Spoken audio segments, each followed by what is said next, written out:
In this lecture, we will cover Test Your Understanding 12 from ACCA F9 FM Study Text.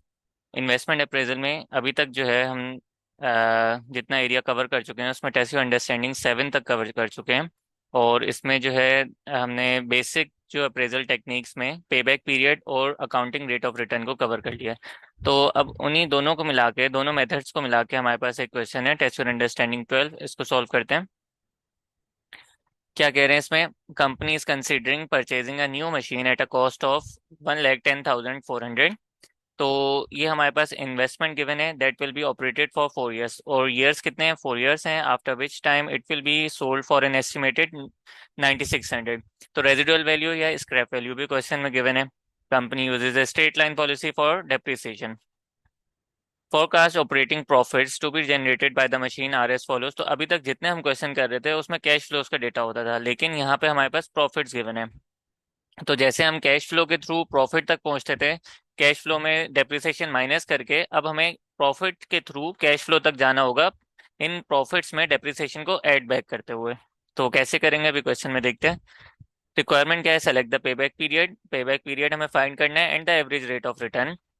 Employed, capital employed, R O C भी हमें find करना है। Calculated as average annual profits divided by the average investment. तो ये हमें calculate, इसका are O सी का formula भी हमें दे दिया कि हमें एवरेज इन्वेस्टमेंट को यूज करते हुए रिटर्न ऑन कैपिटल एम्प्लॉयड को फाइंड करना है। तो सबसे पहले पेबैक पीरियड फाइंड करते हैं, ईयर्स। अब हमें कैश फ्लो चाहिए होते हैं, लेकिन कैश फ्लो क्वेश्चन में नहीं गिवन, हमें अकाउंटिंग प्रॉफिट क्वेश्चन में गिवन है, ऑपरेटिंग प्रॉफिट। अकाउंटिंग प्रॉफिट में जब हम डेप्रिसिएशन को ऐड बैक करा देंगे तो हम पहुंच जाएंगे कैश फ्लो तक। और फिर पे बैक पीरियड के लिए हमें क्यूमुलेटिव कैश फ्लोज चाहिए होते हैं।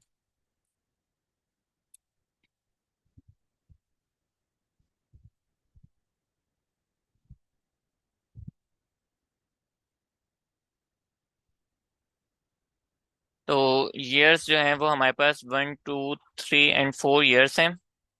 अकाउंटिंग प्रॉफिट जो दिया हुआ है 39,600, 19,600, देन थर्ड ईयर पे 22,400 एंड फोर्थ ईयर पे 32,400।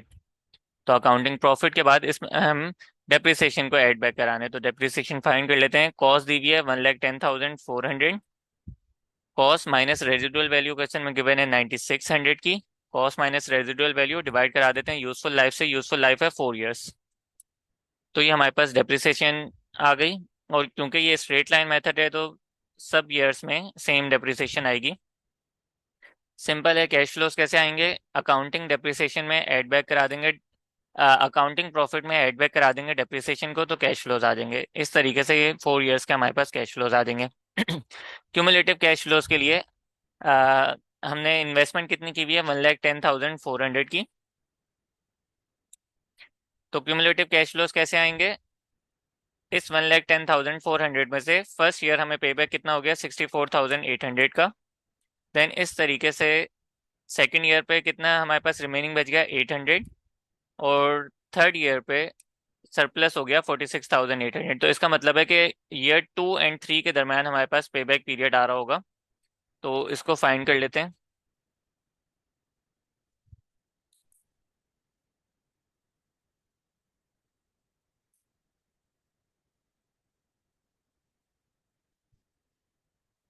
पे बैक पीरियड,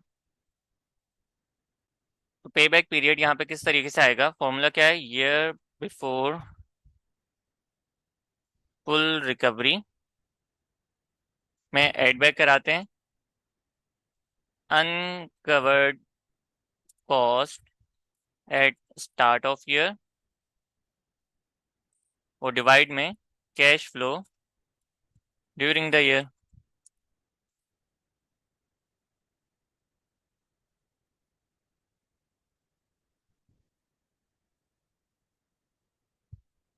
तो इस फॉर्मूले को यूज करते हुए पे बैक पीरियड फाइंड कर लेते हैं। ईयर बिफोर फुल रिकवरी हमारे पास है 2 years। इसमें एडअप करते हैं uncovered cost at start of year, वो है 800 की। 800 एड बैक करते हैं और डिवाइड कराते हैं cash flow during the year. Cash flow during the year कितने हैं? 47,600 के। तो हमारे पास 2.02 ईयर्स जो है वो पे बैक पीरियड आ गया। तो पे बैक पीरियड 2.02 मीन्स कि ऑप्शन ए में आ रहा है और ऑप्शन डी में आ रहा है। तो अब चेक करते हैं कि आर ओ सी हमारे पास कितना आ रहा है। बी आर ओ सी के लिए return on capital employed equals to formula क्या है, estimated average annual accounting profit को